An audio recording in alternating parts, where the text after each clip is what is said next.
इसी प्रकार सूखे बालों को यदि प्लास्टिक की कंघी से रगड़ा जाता है तो वो भी इसी प्रकार की हल्की वस्तुओं को आकर्षित करती है। रगड़े जाने वाले पदार्थ जो आकर्षण का गुण दर्शाते हैं तो कहा जाता है कि वे विद्युतीकृत हो गए हैं, और इनसे जो विद्युत उत्पन्न होती है उसे घर्षण विद्युत या स्थिर विद्युत कहते हैं। आइए एक प्रयोग करते हैं। कांच की एक छड़ को रेशम से रगड़िए और उसे एक विद्युत रोधी धागे से लटका दीजिए। अब पहली छड़ के समान एक आवेशित कांच की छड़ को इसके पास लाइए। आप देख सकते हैं कि दोनों छड़ें एक दूसरे को प्रतिकर्षित करती हैं। हालांकि यदि फर के साथ रगड़ी गई प्लास्टिक की छड़ को समान कांच की छड़ के पास लाया जाता है तो दोनों छड़ें एक दूसरे को आकर्षित करती हैं। यह आकर्षण और प्रतिकर्षण का व्यवहार विद्युत आवेश नामक एक इकाई के लिए उत्तरदायी है। यह निरीक्षण हमें इस निष्कर्ष पर लाता है कि 1. आवेश दो प्रकार के होते हैं। 2. असमान आवेश आकर्षित होते हैं और समान आवेश प्रतिकर्षित होते हैं।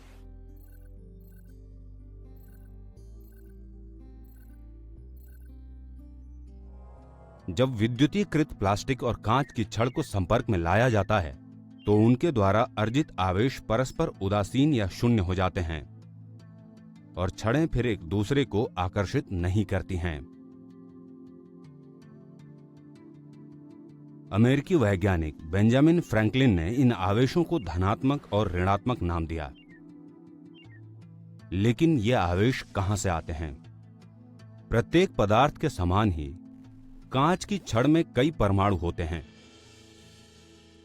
प्रत्येक परमाणु में मूल कण होते हैं, जैसे इलेक्ट्रॉन और प्रोटॉन। द्रव्यमान के समान इनके भीतर एक अन्य आंतरिक गुण होता है जिसे विद्युत आवेश कहते हैं। ये एक अदिश भौतिक राशि है और इसका एसआई मात्रक कूलॉम होता है। परंपरागत रूप में इलेक्ट्रॉनों में ऋणात्मक आवेश होता है, जबकि प्रोटॉनों में इसी के बराबर मात्रा में धनात्मक आवेश होता है। चूंकि प्रत्येक परमाणु में समान संख्या में इलेक्ट्रॉन और प्रोटॉन होते हैं, ऐसे में प्रत्येक परमाणु का कुल आवेश शून्य होता है। परिणाम स्वरूप संपूर्ण कांच की छड़ विद्युत रूप से उदासीन होती है। ये रेशम के लिए भी सत्य है। लेकिन जब उदासीन कांच की छड़ को उदासीन रेशमी कपड़े से रगड़ा जाता है तो रगड़ने में व्यय ऊर्जा का उपयोग इलेक्ट्रॉनों को स्थानांतरित करने में होता है। रगड़ने के दौरान घर्षण के कारण कांच की छड़ के परमाणु इलेक्ट्रॉन खो देते हैं। ऋणावेशित इलेक्ट्रॉन की कमी से आवेश में असंतुलन उत्पन्न होता है। इसलिए कांच की छड़ के परमाणु में धनात्मक आवेश विकसित होते हैं। ये इलेक्ट्रॉन रेशमी कपड़े के उदासीन परमाणु द्वारा प्राप्त होते हैं और अधिक इलेक्ट्रॉनों के कारण आवेश में असंतुलन उत्पन्न होता है। परिणाम स्वरूप यह ऋणात्मक रूप से आवेशित हो जाता है। रगड़ने के दौरान यही प्रक्रिया बार बार दोहराई जाती है और कांच की छड़ धनात्मक रूप से आवेशित हो जाती है और रेशम का कपड़ा ऋणात्मक रूप से आवेशित हो जाता है। आवेशित पिंडों के बीच आकर्षण और प्रतिकर्षण के कई औद्योगिक अनुप्रयोग हैं। जैसे स्थिर वैद्युत पेंट को जिस वस्तु पर स्प्रे किया जाता है वो धनावेशित हो जाती है। जब कणित्र से पेंट की छोटी बूंदें बाहर निकलती हैं तो वे घर्षण के कारण ऋणात्मक रूप से आवेशित हो जाती हैं। आकर्षण के कारण पेंट की ऋणात्मक रूप से आवेशित बूंदें धनात्मक रूप से आवेशित वस्तुओं पर जमा हो जाती हैं और पेंट को किसी भी बर्बादी से बचाती हैं।